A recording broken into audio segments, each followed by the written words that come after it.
Good evening friends. तो आज हम लोग देखेंगे directive principles of state policy. ठीक है, ये आपके पॉलिटी के पार्ट 4 में आता है। ठीक, सबसे पहला इंपॉर्टेंट क्वेश्चन तो यहीं से बन जाता है कि डीपीएसपी कौन से पार्ट में है। पार्ट 4। पार्ट 4 में है किस आर्टिकल से किस आर्टिकल तक, आर्टिकल नंबर 36 से आर्टिकल नंबर 51।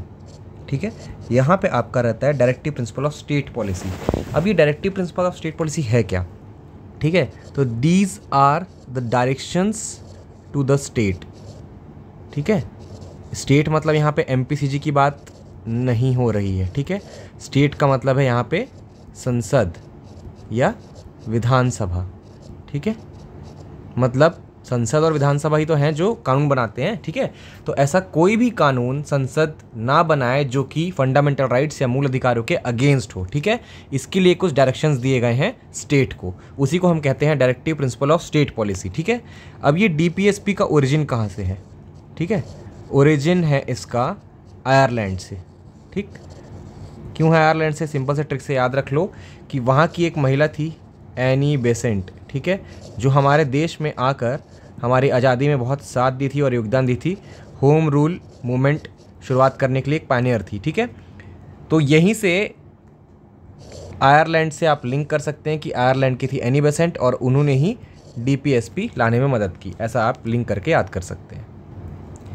आपको कई बार ये भी पूछ देता है कि ये किसके सिमिलर है। ठीक है, तो एक इंस्ट्रूमेंट्स ऑफ इंस्ट्रक्शंस था आपके गवर्नमेंट ऑफ इंडिया एक्ट 1935 में।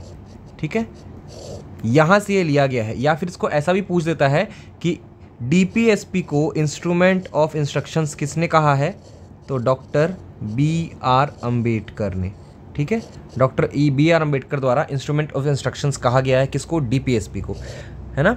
या फिर नोवल फीचर्स, ये भी पूछता है कि डीपीएसपी को नोवल फीचर्स किसने कहा है? तो ये भी डॉक्टर BR अम्बेडकर ने कहा है। तो ये बेसिक नॉलेज था जहाँ से 2-3 क्वेश्चन बन सकते हैं। ठीक है, अब इसके आगे देखते हैं। अब डीपीएसपी को ब्रॉडली क्लासिफाई किया जाता है 3 प्रिंसिपल्स पे। एक होता है सोशलिस्ट प्रिंसिपल, एक होता है गांधीयन प्रिंसिपल, एक होता है लिबरल प्रिंसिपल। लेकिन क्या ये कॉन्स्टिट्यूशन में है? नहीं है। ठीक है, ये ब्रॉडली क्लासीफाई हम कर दिए हैं लेकिन कॉन्स्टिट्यूशन में ऐसा कहीं भी मेंशन नहीं है। ये चीज़ याद रखेंगे। ठीक है, क्योंकि डीपीएसपी क्या होता है? एक आइडियोलॉजी ही है। ठीक है, आइडियोलॉजी क्यों है? ये वेलफेयर स्टेट की स्थापना करने के लिए। तो अगर आपको कीवर्ड वेलफेयर स्टेट दिखा कहीं भी क्वेश्चन में तो आप याद करेंगे और तुरंत आंसर टिक करेंगे डीपीएसपी, क्योंकि डीपीएसपी ही हमारे संविधान में वेलफेयर स्टेट की बात करता है। ठीक है, अब हम लोग देखते हैं आर्टिकल नंबर 36 जहाँ से आपका डीपीएसपी स्टार्ट होता है। इसमें कुछ नहीं, स्टेट का डेफिनेशन दिया गया है। स्टेट कुछ नहीं, आपका पार्लियामेंट, आपकी विधानसभा। ठीक है, government of India, government of state and any other local authority, ये लोग क्या हैं? स्टेट का पार्ट बनाते हैं। ठीक है, क्योंकि लॉ मेकर्स यही है ना, और लॉ को लागू करने वाले भी यही हैं। तो स्टेट का मतलब यहाँ पे वही पार्लियामेंट, संसद, विधानसभा है ना, और गवर्नमेंट से है। ठीक, तो आर्टिकल 36 में सिंपल सा डेफिनेशन है। अब आर्टिकल नंबर 37 में दिया है डीपीएसपी का नेचर। ठीक है, इसका नेचर कैसा है? Non justiciable. ठीक है, नॉन जस्टिशिएबल का मतलब होता है कि अगर डीपीएसपी लागू नहीं हो रहे हैं तो इसके लिए आप कोर्ट्स नहीं जा सकते हैं। ठीक है, जैसे कि फंडामेंटल राइट्स है पार्ट 3 में। ठीक है, पार्ट 3 में फंडामेंटल राइट्स आते हैं। फंडामेंटल राइट्स आपके मूल अधिकार हैं, अगर इनका उल्लंघन हो रहा है, ठीक है, तो आप कोर्ट्स जा सकते हैं। ठीक है, लेकिन डीपीएसपी जो है वो राज्य के लिए नीति निर्देशक तत्व है। ठीक है, तो राज्य कोई डायरेक्शन से, तो अगर वो फॉलो नहीं भी कर रहे हैं तो उसके लिए आप कोर्ट्स नहीं जा सकते हैं। इसी को बोलते हैं नॉन जस्टिशिएबल इन नेचर। अब आते हैं हम आर्टिकल नंबर 38 में। 38 क्या बोलता है? वेलफेयर ऑफ द पीपल की बात करता है। वेलफेयर ऑफ पीपल की बात करता है। अब आप वेलफेयर कैसे करोगे? जस्टिस, सोशल, इकोनॉमिक और पॉलिटिकल। यही चीज़ आपके प्रियम्बल में भी है कि हमको 3 प्रकार के जस्टिस दिए गए हैं। न्याय जो दिया गया है 3 प्रकार का है। Social, economic, political. तो इस न्याय देने की बात को कौन सा अनुच्छेद करता है? Article number 38। आपको अगर पब्लिक वेलफेयर करना है तो पब्लिक वेलफेयर के 3 स्तंभ क्या है? Social, economic, political. ये न्याय संगत होंगे तभी तो वेलफेयर ऑफ द पीपल होगा। तो सिंपल सा यही कॉन्सेप्ट है। सोशल, इकोनॉमिक, पॉलिटिकल जस्टिस की बात करता है आर्टिकल नंबर 38। और सोशल, इकोनॉमिक, पॉलिटिकल जस्टिस आप कब दे पाओगे? जब आप इक्वालिटी को, इनइक्वालिटी को मिनिमाइज कर दोगे। ठीक है, इनइक्वालिटी को मिनिमाइज करना है आपको। ठीक है, तो ये चीज़ याद रखेंगे। आगे चलते हैं हम लोग आर्टिकल नंबर 39। ठीक है, one of the most important article जहाँ से क्वेश्चन भर भर के आते हैं। ठीक है, ये बात करता है कि कुछ प्रिंसिपल्स हैं वो स्टेट को फॉलो करना ही करना है कोई भी लॉ बनाते हुए। ठीक है, तो इसमें कुछ सब क्लॉज हैं। इसमें सब क्लॉज पूछता है आपको आर्टिकल नंबर 38। तो ए से आप याद रखेंगे एडुकेट मीन्स ऑफ लाइवलीहुड। ठीक है, मतलब जैसे कि आप देखो मनरेगा प्रोग्राम हो गया है ना, नेशनल रूरल लाइवलीहुड मिशन हो गया, या प्रधानमंत्री आवास हो गया। ठीक है, तो आपको educate means of livelihood minimum standard की देनी है। ठीक है, ये किसको डायरेक्शन दिया गया है? स्टेट को। अब ये सब डायरेक्टिव प्रिंसिपल हमारी आज़ादी के टाइम लागू इसलिए नहीं हो पाया क्योंकि उस समय उतने रिसोर्सेस नहीं थे हमारे पास। लेकिन कॉन्स्टिट्यूशन मेकर्स ने ये कहा था कि जब जब आपके पास रिसोर्सेज आते जाएंगे तो आप धीरे धीरे डीपीएसपीस को लागू करते जाएंगे। ठीक है, तो आर्टिकल नंबर 39A क्या कहता है? Educate means of livelihood to all. ठीक है, एग्जाम्पल है मनरेगा और NLRM। ठीक है, अब आते हैं article number 39 clause B. B से याद रखेंगे बंटवारा। ठीक है, बी से याद रखेंगे बंटवारा, यानी कि equal distribution of resources. Equal नहीं है, इक्विटेबल डिस्ट्रीब्यूशन ऑफ रिसोर्सेज होता है कि कंसंट्रेशन ऑफ वेल्थ नहीं करना है आपको। ठीक है, समान, जैसे कि अगर मान लीजिए आपको पब्लिक एम्प्लॉयमेंट भी हो गया या किसी भी चीज़ में है, इनइक्वालिटी नहीं लानी है, समान रूप से आपको बंटवारा मिलेगा। लेकिन हम लोग सोशलिस्ट आइडियोलॉजी फॉलो करते हैं। समान रूप से बंटवारा का मतलब है कि आपको इक्वल अपॉर्चुनिटी दी जाएगी अर्न करने के लिए। ठीक है, ऐसा नहीं है कि अंबानी का पैसा है तो हम पूरे भारत में बांट दें उसको। आपको भी अपॉर्चुनिटी दी जा रही है कि आप अपना स्टार्टअप करें, है ना, और उसको आगे बढ़ाएं। ठीक है, तो इसी को बोलते हैं equitable distribution of resources, 39B। ठीक, अब आते हैं हम आर्टिकल नंबर 39C। सी से याद रखेंगे आप concentration of wealth. Concentration of wealth, इसको आपको प्रिवेंट करना है। ठीक है, मतलब किसी एक आदमी के पास पूरा पैसा नहीं जाना चाहिए। ठीक है, इसी को हम कहते हैं कंसंट्रेशन ऑफ वेल्थ, जिसके लिए क्या है? Taxation policy. ठीक है, जैसे कि टैक्स का एग्जांपल आप सिंपली ले सकते हैं। ठीक है, तो कंसंट्रेशन ऑफ वेल्थ हमारे यहाँ नहीं करना है क्योंकि हम लोग सोशलिस्ट स्कूल ऑफ थॉट है। अब आता है आर्टिकल नंबर 39D। ये बहुत बार एग्जाम में पूछा जाता है। Equal pay for equal work to both men and women. ठीक है, आपको सैलरी या वेजेस देते टाइम डिफ्रेंशिएट नहीं करना है। इक्वल पे इक्वल सैलरी होना चाहिए मैन और वुमेन के लिए। ठीक, अब सारे गवर्नमेंट जॉब्स में आप देखोगे तो मैन वुमेन के लिए अलग सैलरी नहीं होती, एक ही होती है। लेकिन अगर आप फिल्म इंडस्ट्री का एग्जांपल लेंगे तो लोग बोलते हैं कि हीरो को ज़्यादा पैसे मिलते हैं, हीरोइन को कम पैसे मिलते हैं। लेकिन इसके पीछे ये लॉजिक बिल्कुल भी नहीं है। हीरो का बॉक्स ऑफिस पुल होता है कि वो ज़्यादा लोग को लेके आ सकता है, लेकिन हीरोइन को सिर्फ देखने कोई नहीं जाता है। ठीक है, इसीलिए वहाँ पर हीरो ज़्यादा पेड होते हैं और हीरोइन कम पेड होती है। और कोई लॉजिक नहीं है इसके पीछे, फेमिनिज्म वाला कोई लॉजिक भी नहीं है इसके पीछे।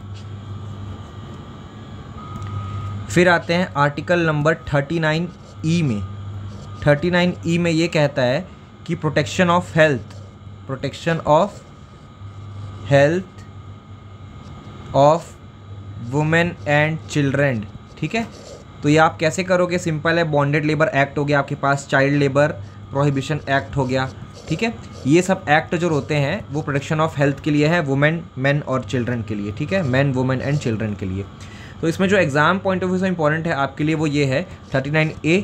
इसको आपको मैच द फॉलोइंग में पूछता है, educate means of livelihood. 39B, B से बंटवारा याद रख लिए, equitable distribution of resources. C से कंसंट्रेशन ऑफ वेल्थ को आपको रोकना है, किसी एक के पास नहीं जाने चाहिए पूरे पैसे। 39D में है equal pay for equal work. 39E में है protection of men, women and children.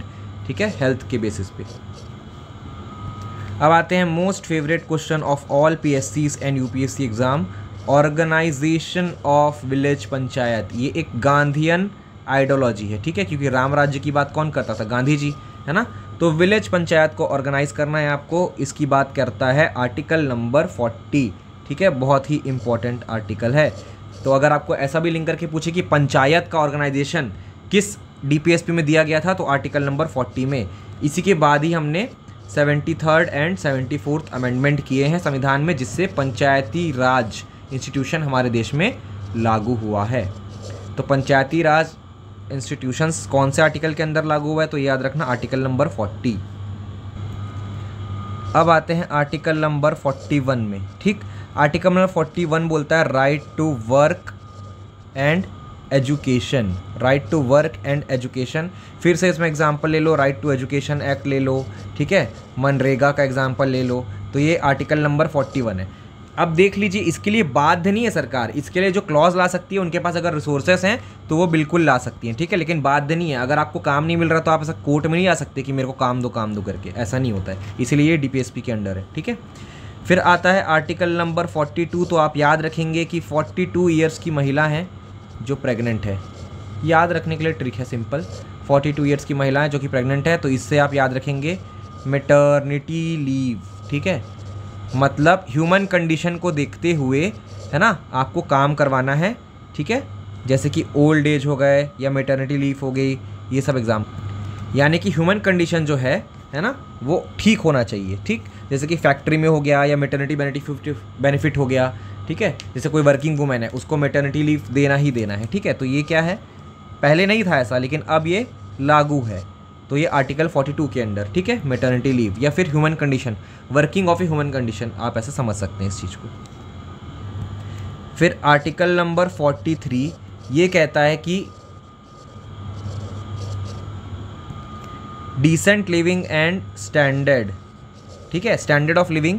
जैसे कि इसके लिए एक क्लॉज आया था मिनिमम वेजेस एक्ट, ठीक है, मिनिमम वेजेस एक्ट, आप इससे याद रख सकते हैं, ठीक है, कि एक डिसेंट लाइफ स्टैंडर्ड देना चाहिए सरकार को, ऐसा डीपीएसपी में कहा गया है। तो उसी के लिए आया था मिनिमम वेजेस एक्ट, ठीक है, जिससे 8 या 10 हज़ार रुपये मिनिमम सैलरी आपको देनी ही है। अब क्योंकि यहाँ पर वेज की बात आ रही है, तो आर्टिकल नंबर 43 क्लॉज ए भी लाया गया, 43A, ठीक है। ये न्यू आर्टिकल है, क्लॉज नहीं है, क्लॉज मतलब छोटा ए होता है, या बड़ा ए मतलब कि ये न्यू आर्टिकल है, ठीक है। इसमें कहते हैं कि participation of worker in industries, management of industries, ठीक है, ये इंडस्ट्रीज़ ट्रेड कॉमर्स वाले एक्ट के अंतर्गत आया है, participation of worker in management of industries, ठीक है, ये इंपॉर्टेंट है। आपको डायरेक्ट ही पूछता है कि participation of workers in management of industries कौन से आर्टिकल के अंदर है, आर्टिकल नंबर 43A, ठीक। फिर इसी के बाद आया था आर्टिकल नंबर 43B, कोऑपरेटिव्स, ठीक है, जैसे कि अमूल डेयरी है, जानते हैं आप लोग, वो कोऑपरेटिव है, ठीक है। सेल्फ हेल्प ग्रुप कोऑपरेटिव्स होते हैं कई सारे, है ना, माटीकला बोर्ड एग्जाम्पल, ये सब कोऑपरेटिव्स की तरह कई सारी चीज़ें काम करती हैं। तो आपको प्रमोशन करना है उनका, ठीक है, कोऑपरेटिव्स का प्रमोशन करना है, ठीक। कोऑपरेटिव क्या करती है, मान लो 10 लोग मिलकर एक कोऑपरेटिव बना लिए, उनको लोन का ज़रूरत है, आपस में लोन बांट देते हैं वो एक दूसरे को ज़रूरत के टाइम पे, तो वही कोऑपरेटिव है और कुछ नहीं। इसका बेस्ट एग्जांपल है अमूल, ठीक है। तो 43B में क्या है, कोऑपरेटिव्स के बारे में बात किया गया है। फिर आता है article number 44, one of the most important, uniform civil code, जिसके लिए अभी फुल मुद्दा चल रहा है, फुल बहस चल रहा है। यूनिफॉर्म सिविल कोड यानी कि एक देश एक कानून, ठीक है, यूनिफॉर्मिटी इन पर्सनल लॉज, इसकी बात हो रही, जैसे कि हिंदू मैरिज एक्ट हो गया, मुस्लिम पर्सनल लॉ हो गया, शरिया कानून, वो सबको एक ही छतरी के अंतर्गत लाने की बात चल रही है। Uniform civil code article number 44, बहुत ही फेवरेट क्वेश्चन है, ठीक। इसके बाद आएगा आर्टिकल नंबर 45, जो कि हमारा अब बन चुका है आर्टिकल नंबर 21A, ठीक है। तो क्या हम डीपीएसपी को फंडामेंटल राइट्स में कन्वर्ट कर सकते हैं, तो हाँ बिल्कुल कर सकते हैं, कि यहाँ आप लाइव देख सकते हैं कि आर्टिकल नंबर 45 को 21A बनाया गया है, ठीक है, जैसे कि राइट टू एजुकेशन हो गया, ठीक है। इसके बाद 45 में ही कहता है वो चीज़ कि अर्ली चाइल्डहुड केयर, ठीक है, अप टू 6 ईयर्स, 6 साल के बच्चे लोग का अर्ली चाइल्डहुड केयर करना है आपको, ठीक है। इसमें एक 86th अमेंडमेंट हुआ था, जिससे आर्टिकल नंबर 45 को 21A में डाला था, राइट टू एजुकेशन, ठीक है। 6 से 14 साल के बच्चे लोग को फ्री एजुकेशन देना है आपको, ठीक है। ये 86th अमेंडमेंट 2002 से हुआ था, तो अमेंडमेंट भी याद रखेंगे, ठीक। इसके बाद आता है आर्टिकल नंबर 46, इससे कोई भी ऑफेंड नहीं होगा, मैं सिर्फ सिंपल रटने के लिए ट्रिक बता रहा हूँ कि 46 मतलब कि CGPSC अगर आप देखेंगे तो सी सेट में ST SC OBC को 46 मार्क्स लाने होते हैं, ठीक है, सी सेट में पास होने के लिए, ठीक है। तो आपको प्रमोशन करना है, ठीक है, एजुकेशन का, ठीक है, और इकोनॉमिक इंटरेस्ट का, किसके, ST SC का, ठीक है। तो एजुकेशन से याद रख लो, प्रमोशन टू एजुकेशन आप कैसे दोगे, ठीक है, कैसे दोगे, आर्टिकल नंबर 46 के अंतर्गत, ठीक है। जैसे कि सी सेट में 46 मार्क्स लाना रहता है तो 46 से आर्टिकल नंबर 46 लिंक कर दीजिए, ST SC को एजुकेशन में प्रमोट करना है, ये चीज़ आर्टिकल 46 बोलता है। फिर आते हैं आर्टिकल नंबर 47 में, it is the duty of the state to raise the level of nutrition, ठीक है, लेवल ऑफ न्यूट्रिशन को मेंटेन करना है, पब्लिक हेल्थ को मेंटेन करना है, और इंटॉक्सिकेंट ड्रिंक जो होता है, शराबबंदी, ये करना है, लेकिन सरकार करती नहीं है, ठीक है, क्योंकि सबसे ज़्यादा रेवेन्यू आता है उससे। तो सिंपल सा 47 से आप ड्रग्स और ड्रिंक्स करके याद रख सकते हैं, ठीक है। ड्रग्स और ड्रिंक्स की बात किस में कही गई है, आर्टिकल नंबर 47 में। अब आते हैं article number 48, organisation of agriculture, organising agriculture, ठीक। तो एग्रीकल्चर या फिर एनिमल हस्बेंड्री की बात कौन से आर्टिकल के अंदर हुई है, आर्टिकल नंबर 48, ठीक है। ये डायरेक्ट फैक्चुअल बेसिस पे आते हैं, इसको आपको याद करना ही पड़ेगा, ठीक है, कैसे भी ट्रिक्स बना के आप याद कर सकते हैं। तो आर्टिकल नंबर 48 अब ऑड इवन करके भी याद रख सकते हैं, ऑड और आर्टिकल एक साथ, इवन इवन आर्टिकल एक साथ, ठीक। 48 में क्या है, एग्रीकल्चर एंड एनिमल हस्बेंड्री की बात आर्टिकल नंबर 48 में हुई है। जैसे कि आप जानते हैं ग्रीन रेवोल्यूशन हुआ था 1960s के आसपास, ठीक है, 1960s में, वो इसी का पार्ट था, समझ लीजिए 48 में, ठीक है। इसके बाद 48A न्यू आर्टिकल, ठीक है, protection of improvement of environment, मतलब आप सिंपल समझ लीजिए एनवायरनमेंट को बचाना है आपको, ठीक है, एनवायरनमेंट को बचाना है और इम्प्रूव करना है, मतलब पेड़ वेड़ मत काटो, फिर भी अडानी जी तो काटेंगे ही, ठीक है, लेकिन प्रोहिबिशन इन एनवायरनमेंट को पल्यूट नहीं करना है आपको। ये सब बात किस में किया गया, आर्टिकल नंबर 48 में, है ना। एनवायरनमेंट को आपको प्रोटेक्ट करना है, सिंपल सा यही बात है आर्टिकल नंबर 48A में, ठीक है, जिसके लिए आपको पता होगा एनवायरमेंटल प्रोटेक्शन एक्ट आया था, फॉरेस्ट राइट एक्ट आया था, ठीक है, ये सब acts, national forest policy law, ये सब आते रहता है इसके लिए, ठीक। फिर article number 49, protection of monuments, जैसे कि ताजमहल बेस्ट एग्जाम्पल है। अगर आपके घर के आसपास कोई भी जगह है ऐसा जो नेशनल हेरिटेज है तो उसको प्रोटेक्ट करना है आपको, उसमें पान खा के थूक नहीं देना है, ठीक है। तो ये आर्टिकल नंबर 49 कहता है, ठीक। इसके बाद आता है one of the most important article, article number 50, separation of judiciary from executive. आपके पास 3 बॉडीज़ होती है, एग्जीक्यूटिव, लेजिस्लेचर, जुडिशरी। तो उसमें जुडिशरी और एग्जीक्यूटिव को सेपरेट करने की बात, एग्जीक्यूटिव में कौन आ गए, PM आ गए, प्रेसिडेंट आ गए, सारे ब्यूरोक्रेट्स आ गए, जुडिशरी में जजेस आ गए, ठीक है। तो इनके कार्यभार को सेपरेट करने की बात कौन करता है, आर्टिकल नंबर 50, ठीक है। सेपरेट तो होता है लेकिन हमारे यहाँ चेक्स एंड बैलेंसेस होते हैं, ठीक, चेक्स एंड बैलेंसेस का मुद्दा होता है हमारे यहाँ कि ये एक दूसरे के ऊपर वॉच रखते हैं, ठीक है, कि कोई ऐसा लॉ पास ना हो, जैसे कि मान लीजिए पार्लियामेंट ने कुछ ऐसा लॉ पास कर दिया जो फंडामेंटल राइट्स के अगेंस्ट है, तो जुडिशरी उसको क्या कर देगा, खारिज कर देगा, है ना, स्ट्रक डाउन कर देगा। तो यही है चेक्स एंड बैलेंसेस। तो आर्टिकल नंबर 50 होता है चेक्स एंड बैलेंसेस, यानी कि separation of judiciary from executive, ठीक है।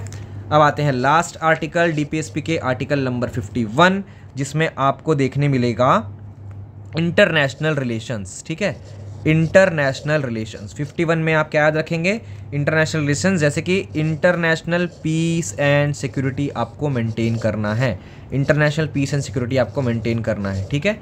ये मैं आपको रफ नोट्स इसलिए बना रहा हूँ क्योंकि आप लोग मेहनत करिए और आप नोट्स बनाइए, क्योंकि नोट्स बनाएंगे जितना अच्छा तो उतना अच्छा याद होगा। मैं आपका बेसिक की कॉन्सेप्ट्स यहाँ पर क्लियर करने की कोशिश कर रहा हूँ, ठीक है। आशा करता हूँ आपको ये समझ में आया होगा, ठीक है। International relations, article number 51, international peace and security, जिसके लिए आप क्वाड ग्रुप है, आपका ब्रिक्स है, ठीक है, ये सब जो ग्रुप्स होते हैं वो समझ लीजिए इसका पार्ट है एक प्रकार से, ठीक है। तो ये आर्टिकल्स जितने मैंने आपको बताए हैं अभी DPSP के हैं, बहुत इंपॉर्टेंट है, क्वेश्चन यहाँ से आते हैं, तो ध्यान रखेंगे, ठीक है। मिलते हैं आपसे नेक्स्ट वीडियो में फंडामेंटल राइट्स के। Thank you.